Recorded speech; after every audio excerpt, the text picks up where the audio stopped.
এমন একটা দুনিয়াতে আমরা বসবাস করছি, পুরো দুনিয়াটাই ধোঁকা আর শো অফ দিয়ে ভরে গেছে। একে অপরের সঙ্গে বেইমানি, শো অফ, লোক দেখানো কাজ দিয়ে পুরো দুনিয়াটাই ভরে গেছে। ভেতরে সুখী কিনা ডাজন্ট ম্যাটার, বাট বাহিরে শো অফ করতে মানুষ খুব ব্যস্ত। হ্যাঁ, আমি অনেক বড়লোক, দেখো আমার ঘড়ি কয় লাখ টাকা দাম, দেখো আমার জামার কত দাম, দেখো আমার বাপের গাড়ি কি আছে, দেখো আমাদের ফ্ল্যাট কত দামি। সারাদিন ফেসবুকে পোস্ট করে শো অফ, ইনস্টাগ্রামে শো অফ, রিলসে শো অফ, পোস্ট করে শো অফ। শো অফের কোনো শেষ নেই। আজকালকার মানুষের কাছে আসল জীবনে সুখী হওয়ার চাইতে মানুষের কাছে নিজেকে সুখী প্রমাণ করাটা বড় দামি ব্যাপার হয়ে গিয়েছে। কিন্তু আসল সুখ সেটা নয় যা মানুষকে আপনি দেখাতে চান।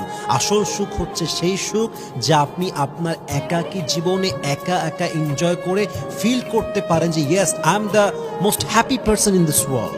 যখন আপনার ফিল হবে যে আমি খুশি আছি, আল্লাহ নিয়ামতের আমি